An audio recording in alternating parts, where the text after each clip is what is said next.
Hi hello നമസ്കാരം guys, welcome to shy talks. It's by ബഗോർ Bigg Boss in live അപ്ഡേറ്റിലേക്ക്. As of now ഇന്ന് കാലത്ത് വൻ പട്ടി ഷോ ആണ് അവിടെ നടന്നുകൊണ്ടിരുന്നത്. വേറെ ഒന്നും കൊണ്ടല്ല, ഷാനവാസും അക്ബറും തമ്മിലുള്ള വൻ അടിയിൽ നമ്മുടെ അനീഷ് ഇടപെട്ടു. അനീഷിന് ഇത്രയും കൂടി അറ്റാച്ച്മെന്റ് ഉള്ള ആള് ഷാനവാസാണ്. ഇവർ തമ്മിൽ തല്ലുമെങ്കിലും അത്യാവശ്യം നല്ലൊരു സ്ട്രാറ്റജി, ബോണ്ടിങ് ഇവർ തമ്മിലുണ്ട്. അല്പം ഹ്യൂമാനിറ്റി അനീഷിനോട് കാണിക്കുന്നത് അവിടെ ഷാനവാസ് മാത്രമേ ഉള്ളൂ. അനീഷ് അവിടെ ഇറിറ്റേറ്റ് ചെയ്യുന്നുണ്ടെങ്കിലും ഒരു അഗ്രസീവ് ക്യാരക്ടർ, ഒരു ഹ്യൂമൻലെസ് ക്യാരക്ടർ അവിടെ കാണിച്ചിട്ടില്ല. പക്ഷെ ബാക്കി എല്ലാവരും അവിടെ കാണിക്കുന്നുണ്ട്. അപ്പൊ എല്ലാവരും ഇങ്ങനെ കുറ്റം പറഞ്ഞുകൊണ്ടിരിക്കുന്ന, ഷാനവാസിനെ പറ്റി കുറ്റം പറഞ്ഞുകൊണ്ടിരിക്കുന്ന സമയത്ത് അനീഷ് പറയുന്നുണ്ട്, അനീഷിന്റെ വായന ഒരു വാക്കേ വന്നുള്ളൂ, അല്പം മനുഷ്യത്വം ആവാന്നുള്ളത്.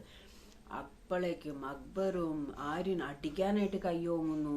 എല്ലാവരും അനീഷിന്റെ മെക്കട്ടേക്കാണ്. സോ വെറും പട്ടി ഷോ, അഭിശ്രീ വരെ. കാരണം എന്ന് വെച്ച് കഴിഞ്ഞാൽ ഒരു കാര്യം സംസാരിക്കാൻ, അതായത് എനിക്കത് കണ്ടപ്പോൾ തോന്നിയത്, ആര്യൻ ഭയങ്കര ഓവറാണ്. ലാസ്റ്റ് വീക്കിൽ തന്നെ ആര്യൻ എവിറ്റ് ആവേണ്ടതാണ്. പക്ഷെ എന്തോ ഇതിൽ നിന്നു പോയതാണ്.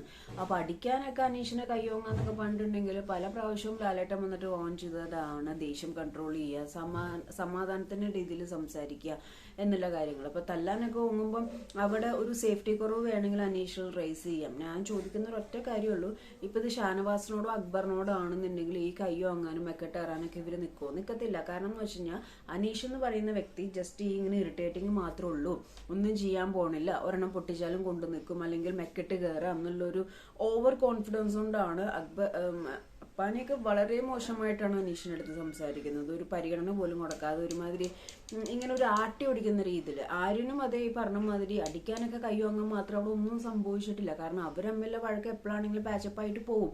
എന്നാലും അനീഷ് ഇങ്ങനെ ധൈര്യത്തോടെ നിൽക്കുന്നുണ്ട്. കാരണം ഇവർ ഈ ഓവർ ഷോ കാണിച്ചു. ഇപ്പൊ ആര്യനാണെങ്കിലും കൈ വച്ചെന്ന് വെച്ചോ, പിന്നെ ആരും ആ പ്രദേശത്തൊന്നും ഉണ്ടാവില്ല. കാരണം അനീഷ് അതേപോലെ അതിന് ടേക്കപ്പ് ചെയ്യും. അനീഷ് ഇവരെ പോലെ ഒന്നല്ല, അത്യാവശ്യം നല്ല മൈൻഡ് ഗെയിമറാണ്. ഇപ്പൊ ഇന്നലത്തെ ഗെയിം തന്നെ കണ്ടില്ല, ബുദ്ധിശാലി എന്ന് പറയുന്ന സംഭവം ഗിസേലിനെ പിടിച്ചട്ടത്തും ആരിനെ പിടിച്ചട്ടത്ത് ഇരുത്തിയപ്പോഴേക്കും നല്ല സൂപ്പർബായിട്ട് പറഞ്ഞു. നല്ല മൈൻഡ് ഗെയിം ആയിട്ട് അവിടെ നിൽക്കുന്നത് എനിക്കിപ്പോ കറന്റ്ലി അവിടെ നിൽക്കുന്നത് അനീഷ് മാത്രമേ ഉള്ളൂ. സോ ഇങ്ങനെ ഒരു പട്ടി ഷോ കാലത്ത് നടന്നിട്ടുണ്ട്. കാരണം എന്ന് വെച്ച് കഴിഞ്ഞാൽ എല്ലാവരും ഉദ്ദേശം എന്തെങ്കിലുമൊക്കെ കാട്ടിക്കൂട്ടണമെന്നാണ്. ആ കാട്ടിക്കൂട്ടലിന്റെ ഭാഗമായിട്ട് ഇന്ന് കുറച്ച് നേരം ആര്യന്റെ മറ്റേ അപ്പാനിയുടെ ഒക്കെ പട്ടി ഷോ അനീഷിന്റെ അടുത്തേക്കായിരുന്നു.